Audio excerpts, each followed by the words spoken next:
Welcome everyone to How to Engage the Extended Family. I do monthly webinars on the family systems trauma model, and out of all the techniques I do, this is one of the most requested ones I get. Partially, you'll see because people are just not sure how to engage the extended family. They know it's really a must-have, but it's not something we're taught in school, and it's scary to do, and it often becomes stressful when you invite people into the room who are, let's face it, they're ready to go at it with one another. So I think you'll really enjoy today. Now, normally I do these live. This is kind of a recorded watch party in a way, and the reason is because I'm actually doing family trauma right now. With me and my family are right now in Norway for 8 weeks. This is my wife and my two twin boys, David and Jonathan, and we're on a missions trip to work with refugees from the Ukraine.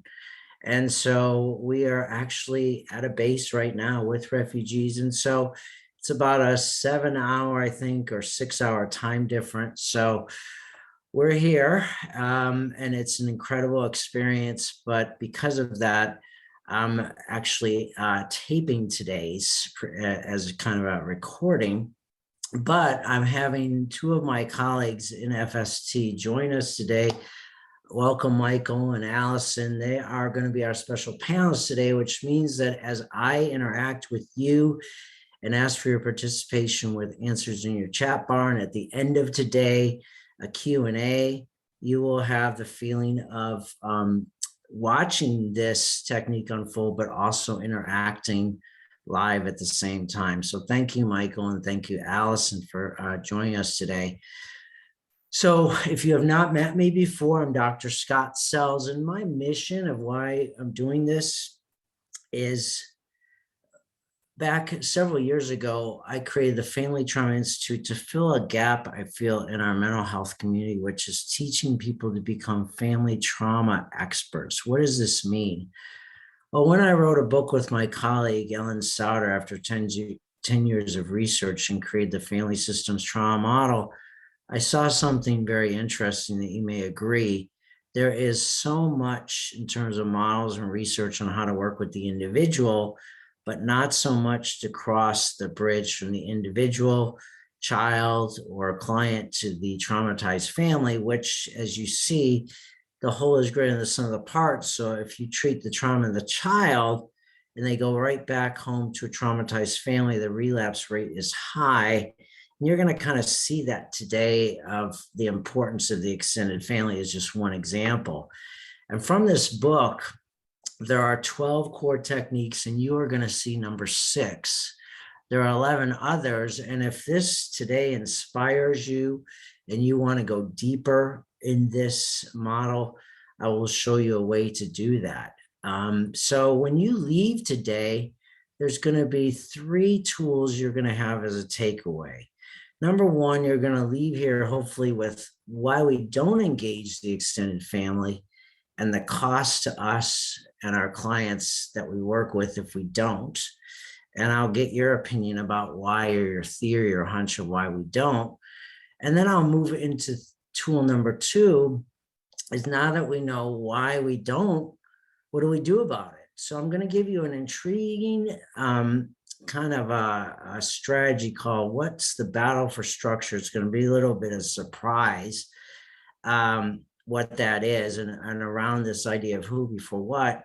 And I'm going to show a video clip of a family I worked with who graciously signed a release so that I can show this, where you can see the importance of how to engage the extended family quickly, and 5 tactical moves that you can replicate in your practice immediately to increase the odds dramatically that the extended family will actually show up and cooperate.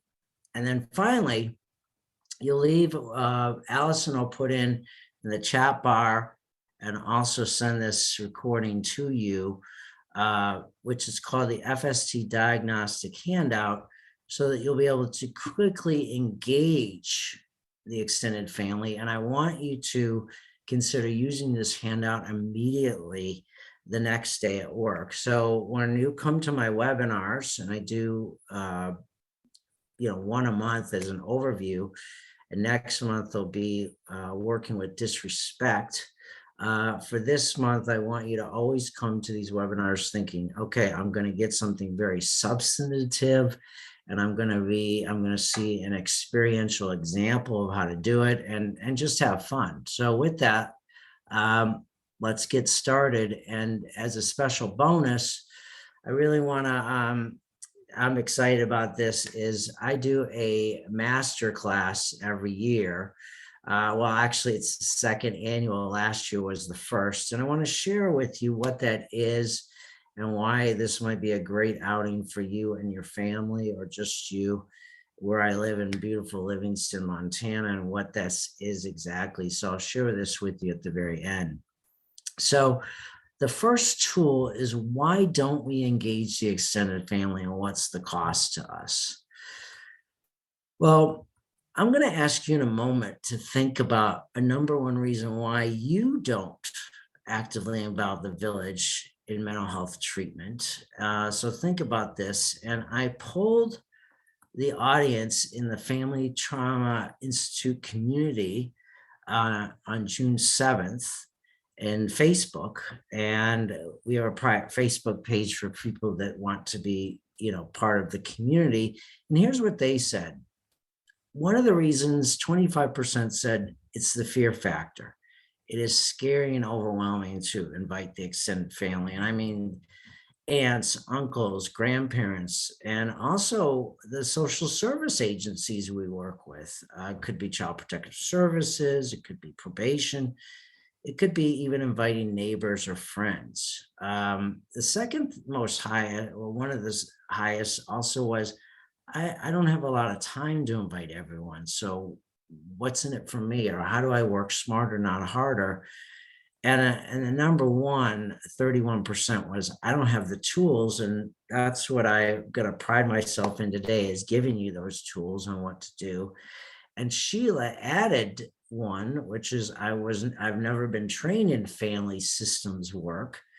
And Allison K added, the family is unresponsive to my attempts. And that's something I'm going to hit really hard today with the video case example of how to increase the odds dramatically that you can get the family to be very responsive to what's in it for them to engage the extended family. So I'm going to pause here for a second and ask you what you think is one of your top answers. So if you think it's scary for you, put A in the chat bar. B, if you are like, yeah, I don't have step-by-step tools to work with the extended family, the family is just unresponsive, or other. And I'm actually going to be hitting the other part here. So it's always fascinating to me, is everyone has like a hunch or theory about why there's obstacles or barriers. And I think it's an important part to step out there. So, Allison or Michael may pause the tape and get people's response, or just call it out. But it's interesting as a community what those reasons are. Now, I'm going to give you one of my top ones that's not very well known, but is a kind of like an aha experience, a light bulb moment that you might not have thought of. And before I do that, I just want to highlight briefly why the cost we work with is high if we don't engage the extended family. What do I mean by first order change? Well, what that means is first order change versus second order change. And what that means is that we're in the business for second order change, but what often happens is what's called first order change. Here's what I mean by this. You ever work with a client or family where you give them tools, but it doesn't stick?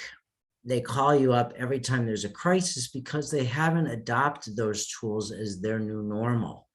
Second order change is that when the tools are in place and they adopt them, that even when there's a crisis, they're those changes are the new normal. Like a parent will say, you know what, since counseling, I now know how to catch my child doing something right. And even when we're done with counseling, that's a new operating system. That's second order change. But what happens in our field is when we don't engage the extended family, it's kind of like a metaphor of Alcoholics Anonymous when you have somebody go through Alcoholics Anonymous without a sponsor, or you've got parents in crisis without the support of the grandparents, aunts, uncles, or community.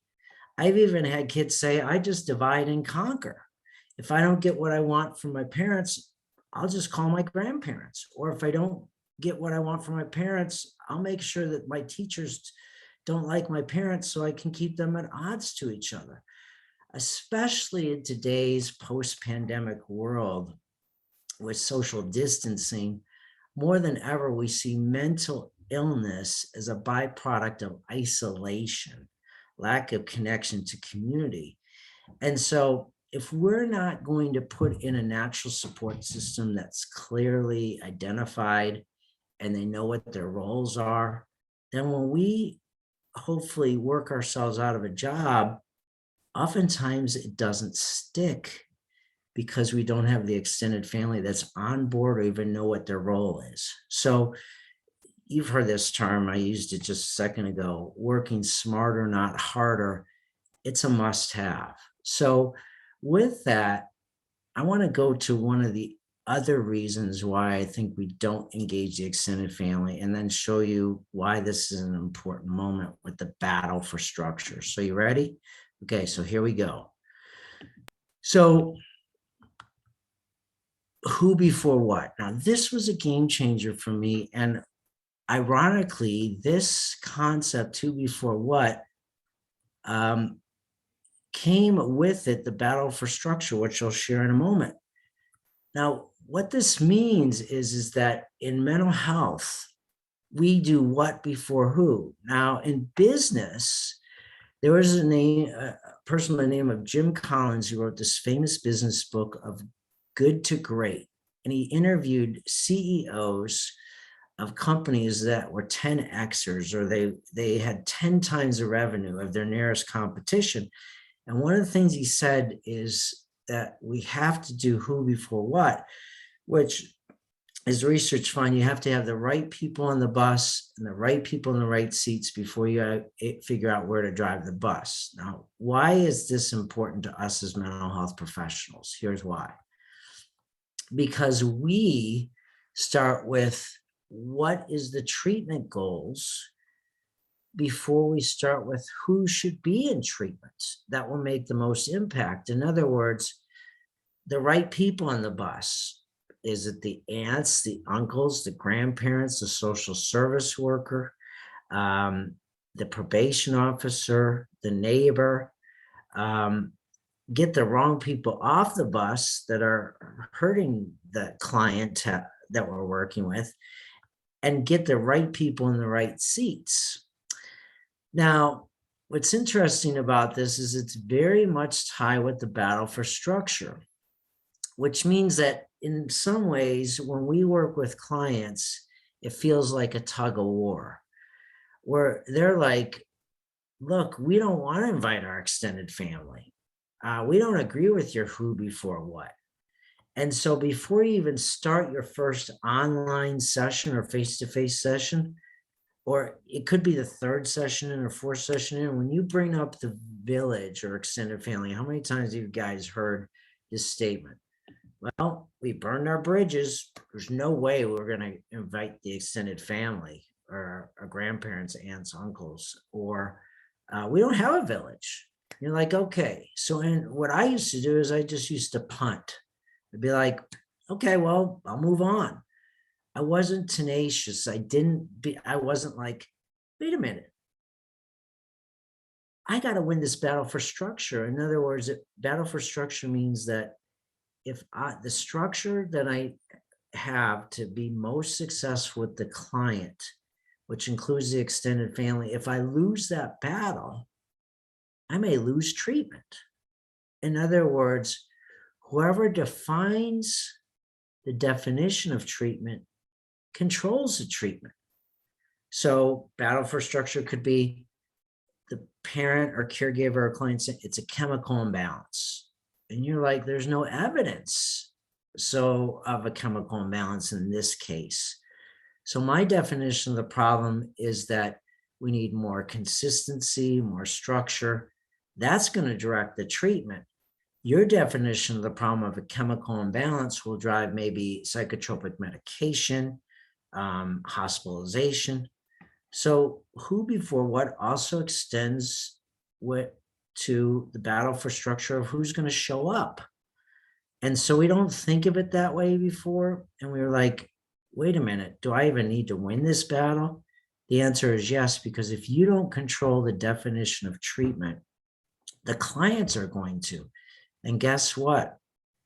They wouldn't be in your office if they could unstick themselves. So this provides an interesting conundrum for us as professionals that we have to win the battle for structure, but we have to have the step-by-step tools to do it. It's so easy to say, well, got to engage the extended family. Well, people say, well, how? Give me the tools.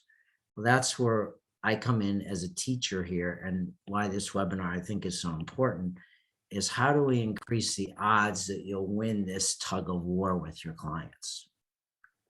So here's what, so it'd be interesting to just kind of, put yes in your chat bar. How many of you have experienced this battle for structure with the who? Well, probably almost all of you have. So here's where we go into the fun case study. Tawanda approaches me and says, as a consultant, she says, will you help me with this, Dr. Sells? I am stuck with what before who.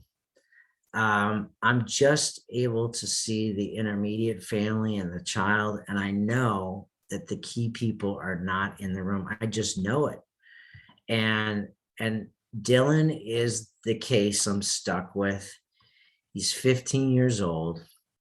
The presenting problem is aggression. He's been in residential treatment at least 2 times.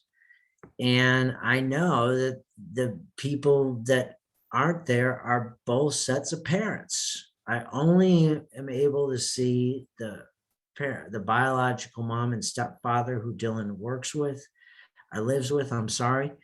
But the other, the father and his wife are on the opposite coast, and they just do not always agree. And the village has not been engaged, and it's on the tail of a bitter custody. Now, I know if I don't win this battle for structure, we're going to have first order change. All this work, we're not going to maintain the treatment gains we make in residential, and it's not if but when Dylan relapses. So I said, well, let me come in as a consultant and you sit with me on Zoom, and I'm going to show or increase the odds to win the battle for structure of who before what. Now, these are 5 tactical moves I want you to watch that you can replicate with your own clients. So write these down. Because I believe that a technique has 2 parts to it: the content of the technique and the delivery of the technique. In other words, you can have a great script, a great technique, but if you don't know how to deliver it, it's like an actor who doesn't know how to deliver their lines. The dialogue might be great, but the delivery stinks. And so you have to have both in, especially when you're trying to get people who are like, I don't like the extended family. I don't want to engage with the extended family.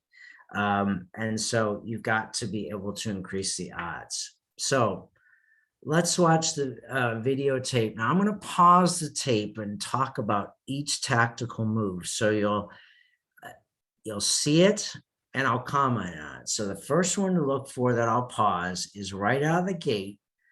I negotiate the battle for structure where I am very open with my theory of change and what's in it for them to accept my theory of change. and why I even want the village there. So I'll show you how I got the village here with the FST Village Handout. But once I got them there, I've got to inspire them quickly because they're like, why am I here? So I've got to come on the gate and win that battle with, here's why you're here. Then I'm going to normalize. I'm going to say, look, it's normal when family members who haven't gotten in the same room together are not on the same sheet of music, and they sometimes point fingers and the kid gets stuck in the middle. That's normal. Now, this is very important when you're setting the tone for why the village is going to be there, or the extended family, because you have to normalize without blaming and shaming. Like, this is not normal to have an extended family session even, but it's necessary. So don't blame yourselves. The question really is, this theory of change, or the family systems trauma model, FST for short, is very much focused on a theory of action. Where, in other words, I can't change the past, but where are we going to go in the here and now? Now, when families are in crisis, or even individuals or couples, they're not as interested in exploring the problem in depth as they are with, where do I go from here? Now what? We are stuck, but now what? So I'm going to show you how that frees them up to stop finger pointing. Because when you get these folks in the room, they're loaded for bear. And what they're going to want to do is like blame and bring up all this stuff. And you've got to stop it. You've got to control the session and say, look, I can't change the past, but what are we going to do in the future? And you have to keep it on. Why are you here? What's in it for me? Well, we're here for Dylan's sake. So if you start going back into the past, are we really going to be helping why we're here? Your son. That's the most important thing. And then I'm going to use something called scaling to kind of kick the tires and see how workable they are in the here and now on a scale 1 to 5, meaning 5 that they're able to sit in a room together and work, have a working relationship. 1 is not even close. And so part of our Q&A is Michael is going to answer the question, what are you going to do if they are at a 1 or a 2? But even Tawanda was surprised that they were at, I think, a 4 or 5. And you'll be surprised how willing people are to work together when they know you have a clear beginning, a clear middle, and a clear end. So let's go to the videotape and just sit back and enjoy this. And let's start out the 5 tactical moves, beginning with the theory of change. So let's play the video. Oops, sorry.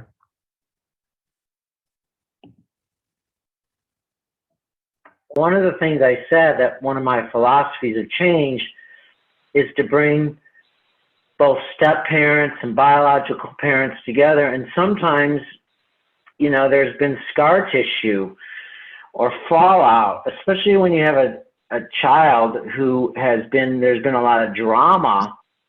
Sometimes there can be finger pointing, sometimes there can be like resentments.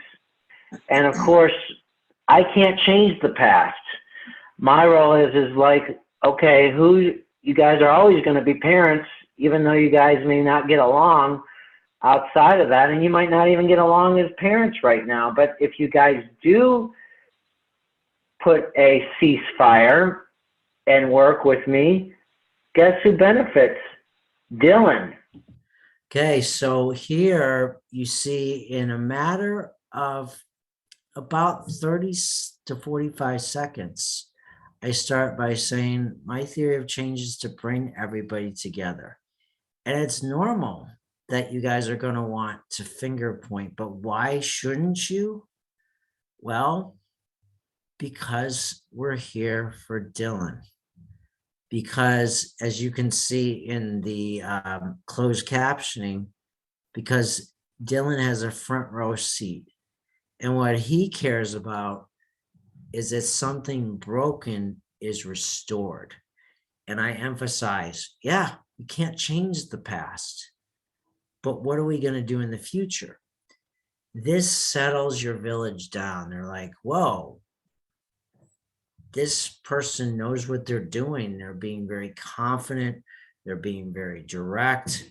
And the beautiful thing about Zoom now is that a lot of therapists weren't used to using it or they were uncomfortable. But now there's a comfort level with it. So when I get a frequently like here, well, the village lives in another state, you're like, no problem, let's Zoom it. So even in the beginning, before even Zoom was there, I would do conference calls. Now it's incredibly easy to bring the village in because you don't have those physical barriers you had in the 80s and 70s and early 90s. You have the advent of technology where I am bringing two parents that are on opposite coasts, literally, one on the East Coast, one on the West Coast, and the child is still in residential. So you've got three locations, and I'm in another location. So it's really amazing how more than ever before we can look at the village as or extended family as being the viable option. So this is where I'm setting the tone for the battle for structure, because I'm like, can you really argue with my logic? Let's see what they say. Because he has a front row seat to see that something broken is restored. The question I have before I move on to Donnie and Billy is, would you guys accept that theory of change, of working together, that we're better together, or is that something that will be something that they'll take getting used to? Key question there. So at the end I said, so moment of truth. Are you willing to accept that rationale? See, what happens in treatment a lot of times is we ask people to do something without clear rationale or answering the question, what's in it for me? And so I'm like using kind of a Zen move where I'm not like, you guys got to do what I say. It's more like, what do you think? Do you want to go with this theory of change or not? And I'm disarming them, where instead of tugging on the wall, on the rope in a tug of war, I'm just like, I don't even have to grab the rope. I'm like, do you want to grab the rope or not? If you don't, then why are we here? So I'm winning the battle of who before what here. Listen to their reaction. It's really, I think, quite interesting. Let's listen.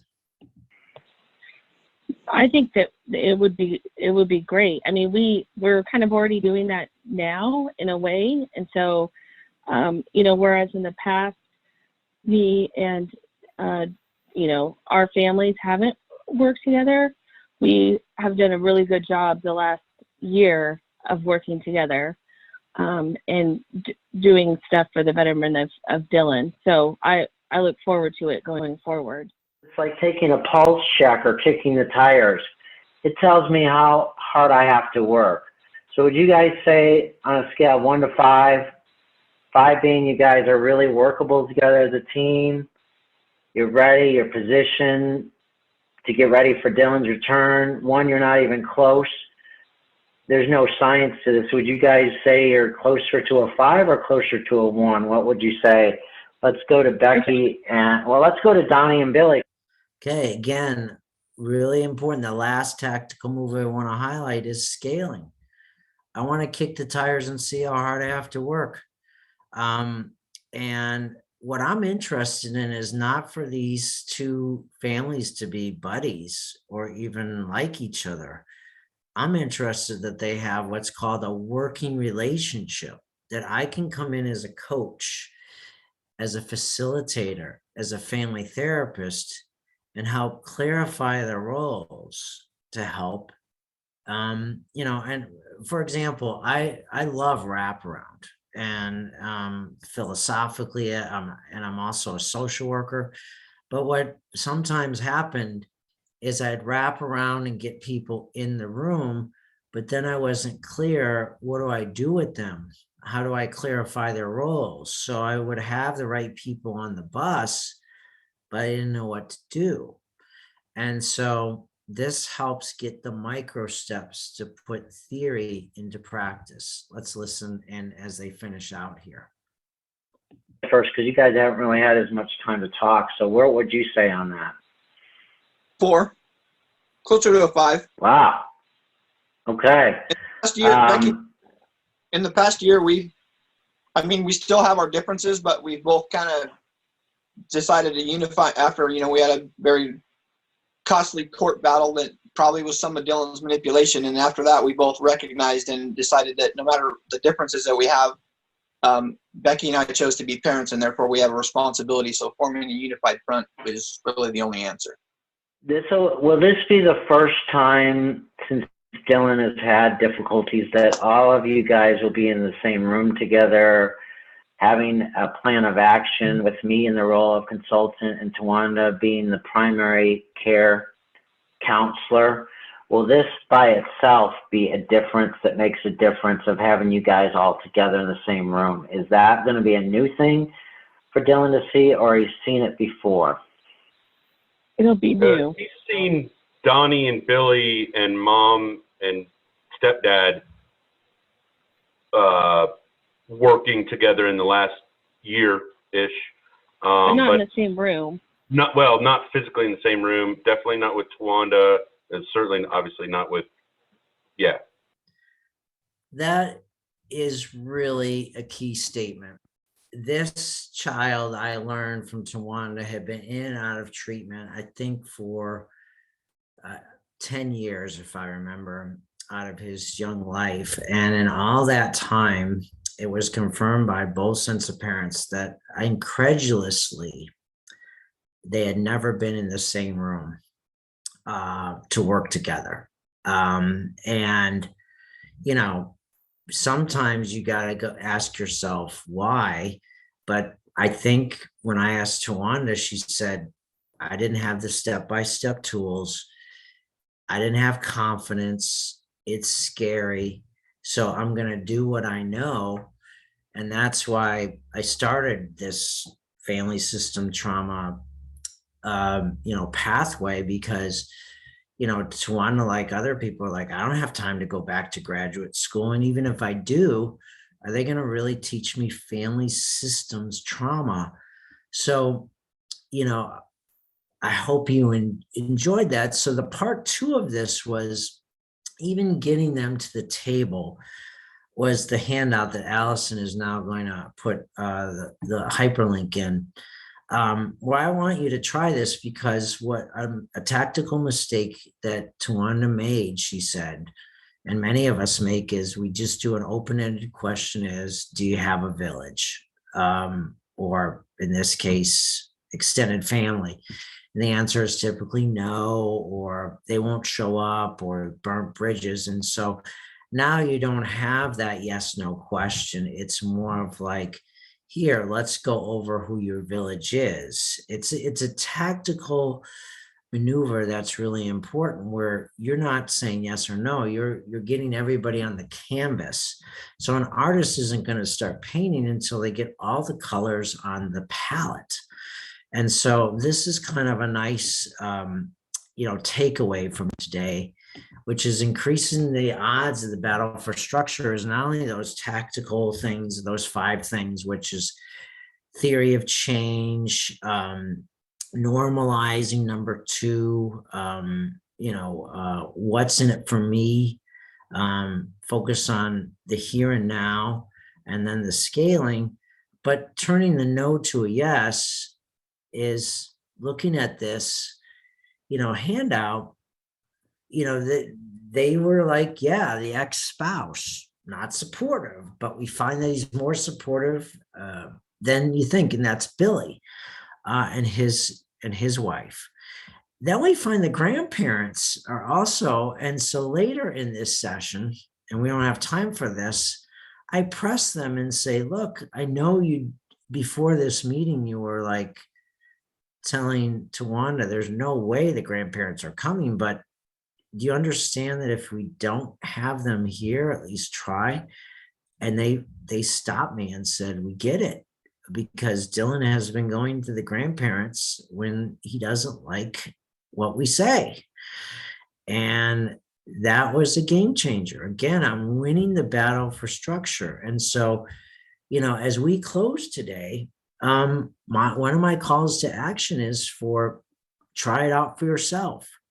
Give it to family members and saying, who is the villager, yes or no? And it just changes the dynamics from do you have a village to yes, we have a village, and we now know whether they're supportive or non-supportive.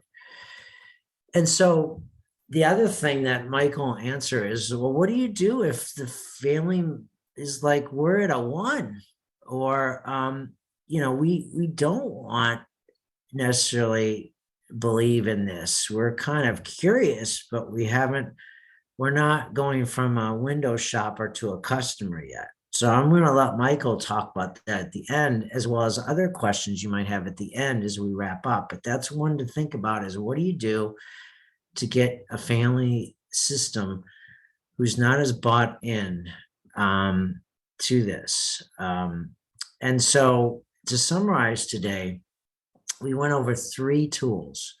Why don't we engage the family and the cost to us? Number 2, how do we win the battle for structure on who before what? Well, we do those 5 tactical maneuvers, and who before what is just a philosophy of treatment that is incredibly a paradigm shift for us, but a good one. And number 3, using this tool just as an intro to even have the village normally on the table. And so, as I promised you, I hope you're intrigued by this, and especially the live session that you saw recorded with Dylan and his family. So if this interests you, here's some steps you could take. Obviously, you can get the book off Amazon and do it on your own. But these other 11 techniques, and even number 6 has much more in-depth maneuvers to it, like what you see number 10, a trauma playbook, which really later with Dylan's family, we put together a clarity of roles on an actual playbook of what they're going to do, how they're going to support each other. And actually, it was fascinating because the men of the family stepped up and said, we're going to do a camping trip when Dylan comes home, and we're going to have a rite of passage of really working with Dylan. And that was just a game changer. But every family will kind of have a different type of plan of action. So the pathway to kind of reach the mountaintop is that my job, or as a teacher, my hope is to help all of you become an expert in family trauma, really gain confidence, like you saw, my help with Tawanda with step-by-step tools, and really move from trauma-informed to trauma-responsive. So when people do FST, one of the compliments they say is that you really are helping us go from education, trauma-informed, to application, trauma-responsive. And you give me the script, the handouts, the tools, and because I simply do not have time for extra schooling. So many of you have come to my intensive webinars, these 1-month special population, and keep coming. Some of you decide, I'm just going to read the book, which can work as well. And many folks have said, twice a year, I do a 12-week online digital course that is starting in September, where you can go to familytrauma.com and look it up for yourself if you're interested. And then people that graduate for that go on to certification, where we have certified consultants that onboard the techniques with your actual case in small group.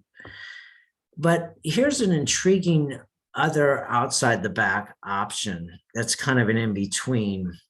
One of my dreams was to start every year to bring people together where they just wherever they are in the process of, becoming an FST or family systems trauma expert, to come to offer once a year to my home place, Livingston, Montana, a retreat. Last year was the first one, and it was still when we were kind of in COVID. So we had about 15 people come, and it was absolutely incredible. And Allison, I'll put the landing page on, which is gofamilytrauma.com, and you can look at it. But when you do see it, you'll see it. The agenda overview is on Friday, September 23rd. It's just a day of community where we kind of nurture each other, because I really feel that many of us experience secondary trauma. And so I wanted to create a place where we can just become a community. And then on Saturday, last year as well as this year, you'll be watching me work with a family live.